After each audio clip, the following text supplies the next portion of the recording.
सब व्रतों में सर्वश्रेष्ठ श्री एकादशी व्रत है। समस्त विश्व में कोई ऐसा नहीं जो एकादशी व्रत की महिमा न जानता हो। एकादशी का प्रादुर्भाव और एकादशी जी की जो महिमा है उसके विषय में थोड़ी चर्चा करते हैं। सतयुग में शंखासुर का पुत्र मुर नामक दैत्य हुआ। शंखासुर को भगवान विष्णु ने मार डाला। इससे मुर को बड़ा दुख हुआ।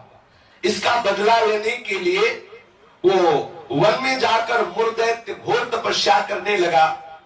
उसके तपस्या से संतुष्ट होकर सर्व सामर्थ्यशाली भगवान ब्रह्मा जी उसके समीप आए और उससे कहा कि तुम वरदान मांग लो।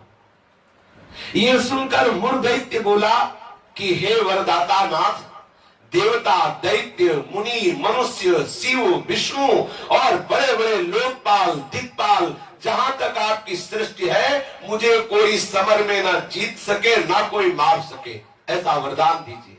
इतना उसने तप किया मुर दैत्य ने कि भगवान ब्रह्मा को विवश होकर के ऐसा ही हो तथास्तु, ऐसा ही हो कहना पड़ा। अब ब्रह्मा जी ऐसा कह करके अपने लोक को चले गए। अब जो असुर है वो वर पा करके बड़ा बलवान हो गया। जिस लोकपाल के पास जाता ललकार कर उसे परास्त कर देता, क्योंकि मर सकता नहीं। ब्रह्मा जी ने ऐसा वर दिया है। लोकपालों को जीतकर समस्त लोकों पर अपना उसने अधिकार कर लिया और समस्त लोकपालों के पद पर वो दैत्यों को नियुक्त करता। दैत्य सदैव विपरीत भावना वाले, समस्त ब्राह्मणों को, भक्तों को, गाय को, ऐसे सब संतों को सताना, मारना, काटना, महान अत्याचार मुर दैत्य के द्वारा फैल गया। दुखी होकर के समस्त देवता भगवान शंकर जी के पास गए। भगवान शंकर जी सबको आश्वासन दिए, क्योंकि वो कल्याण स्वरूप है। जब जब कोई भारी विपत्ति पड़ती है तो समस्त देवता महादेव जी के पास जाते हैं, फिर महादेव जी उपाय बताते हैं। जैसे समुद्र मंथन के समय हलाहल विष निकला तो किसी भी देवता की ताकत नहीं कि चख सके। महादेव जी के पास गए और प्रार्थना की तो आज भी भगवान शिव को नीलकंठ कहा जाता है, उसे धारण करते हैं। यद्यपि इनकी सेवा है सृष्टि का संहार करना, पर सृष्टि की रक्षा जहां कोई नहीं कर पाता वहां ये करने के लिए बुलाए जाते। हलाहल विष पीने के लिए किसे बुलाया गया? इन्हीं को तो बुलाया गया। सब देवताओं ने भगवान शंकर से कहा हमारी रक्षा करो। भगवान शंकर ने आश्वासन दिया और स्वयं देवताओं एवं अपने पार्षदों के सहित युद्ध के लिए ललकारा। मुर दैत्य ने बहुत भयंकर युद्ध किया, लेकिन युद्ध में विजय मुर दैत्य की हुई, क्योंकि आशीर्वाद है भगवान ब्रह्मा जी का। अब देवताओं ने देखा दैत्यों की तो प्रबल सेना बढ़ती चली आ रही है।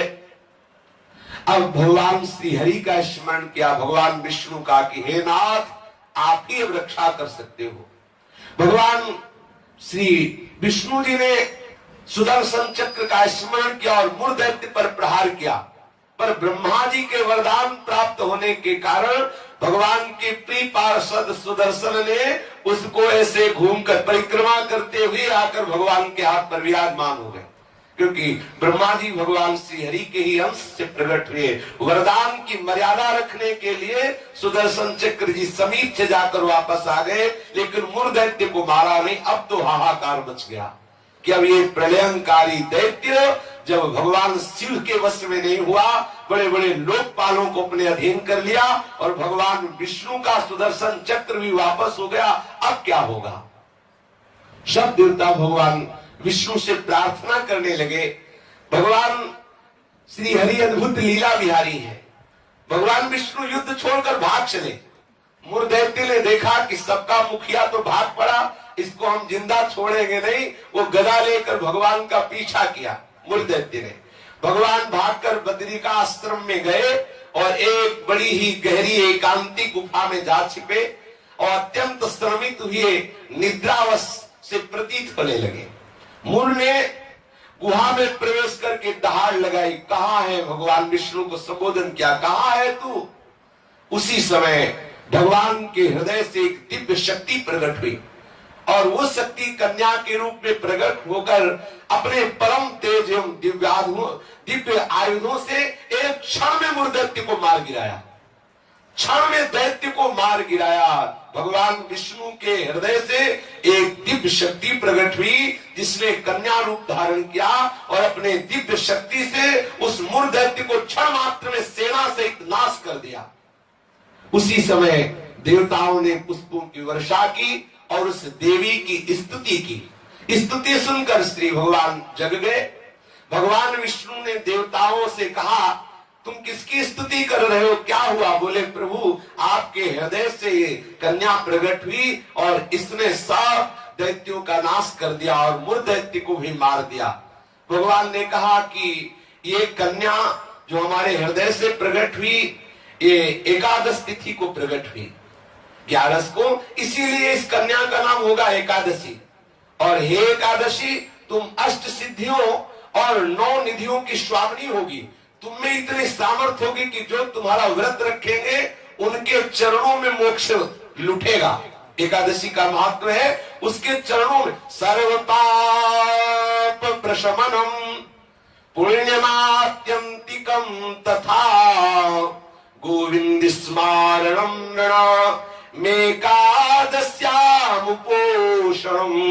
जो एकादशी का उपवास करेगा वो निष्पाप हो जाएगा। जो एकादशी का उपवास करेगा वो बड़ा पुण्यात्मा होगा। जो एकादशी का उपवास करेगा उसे गोविंद के चरणारविंद की भक्ति प्राप्त होगी। श्री भगवान विष्णु ने कहा, जो तुम्हारा व्रत करेगा वो चाहे स्त्री हो चाहे पुरुष हो, वो जो कामना करेगा उस कामना की पूर्ति हो जाएगी। यदि कोई कामना नहीं करेगा तो मेरी भक्ति प्राप्त हो जाएगी। एकादशी व्रत 3 दिनों के साथ होने वाला बताया।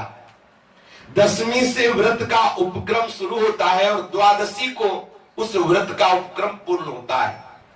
10वीं के दिन एकादशी के पहले आस्यम मांसम मसूरान्नम चरकान क्रोधमास तथा साकम मधुपरान्नम च पुनर्भोजन मैथुने दशम्याम 10 वस्तूनि वर्जयेद वैष्णवः सदा।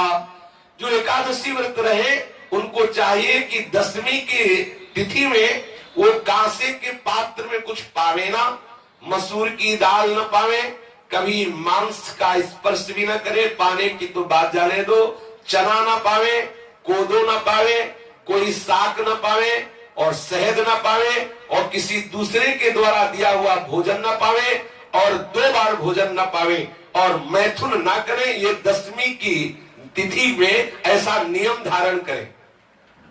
फिर द्वितीयाम च निंदाम च तांबूलम दंत धावनम परापवादम पैशून्यम स्तेयम हिंसा तथा रतिम कोपम हृतवाक्यम च एकादश्याम विवर्जयेत्। अब एकादशी के दिन 10वीं के दिन ऐसे नियम से रहे कि कांस के पात्र में कुछ पावे ना, मसूर की दाल ना पावे, मांस का स्पर्श भी ना करे, चना ना पावे, कोदो ना पावे, कोई साग ना पावे, शहद ना पावे, दूसरे के द्वारा दिया हुआ कुछ ना पावे और 10वीं को 1 बार भोजन करे, मैथुन क्रिया ना करे। तब एकादशी के दिन ये नियम ले कि कभी जुआ ना खेले, ना किसी को खेलता हुआ देखे। एक बार दृष्टि पर जाए हटा ले, जैसे लोग ताश वगैरह खेलते। एकादशी के दिन नींद न ले, एकादशी के दिन पान न खावे, एकादशी के दिन दातून न करे, एकादशी के दिन किसी की चोरी न करे, हिंसा न करे, किसी के साथ मैथुन न करे, कभी क्रोध न करे और झूठ न बोले। एकादशी के दिन ये 11 कार्य ना करते हुए बोले फिर निरंतर स्मरण प्रियालाल का करते हुए, भगवत स्मरण करते हुए फलाहार पावे तो 1 बार पावे, वो भी थोड़ा पावे। अब हमें तो लगता है कि जितना और दिन पदार्थ पाने को नहीं मिलते उतना तो एकादशी का दिन। बोले अमुक की खीर बनाओ, उसकी कूटू की पकौड़ी बनाओ और उसका सिंघाड़े का हलवा बनाओ, ये वो। अब एकादशी का मतलब क्या है? अरे 24 घंटे उपवास करो या तो बहुत बहुत जल पी लो, बहुत लगे तो 1 बार कुछ फल या कुछ ऐसे साधारण, वो भी उतना कि 1 दिन में मर थोड़ी जाएगा कोई। जो एकादशी हाँ, तो काहे का व्रत फिर, अगर खूब कचौड़ी पकौड़ी सब बना के उसकी पाओ। तो एकादशी का तात्पर्य है भगवत आराधन में तन्मय रहना। सुबह से कुछ ना पावे, 24 घंटे में एक बार कुछ जल दूध कुछ थोड़ा सा पाले, और फिर द्वादशी के दिन कांस्यम मांसे सुराम क्षौद्रम तैलम वितथ भाषणम व्यायामं च प्रवासं च पुनर्भोजन मैथुने अस्पृश्यास्पर्शमासूरे द्वादश्याम द्वादशम त्यजेत्। द्वादशी को भी कांसे के पात्र में भोजन न करे, मांस न स्पर्श करे, मदिरा न पीवे और शहद न पावे, तेल का बना पदार्थ न पावे, झूठ न बोले, कस के व्यायाम न करे, परदेश गमन न करे, दोबारा भोजन न करे, मैथुन न करे, जो स्पर्श करने योग्य नहीं उनका स्पर्श न करे, मसूर की दाल न खाए। ये 12 वस्तुएं द्वादशी को त्याग दे। दसवीं के दिन पूर्वा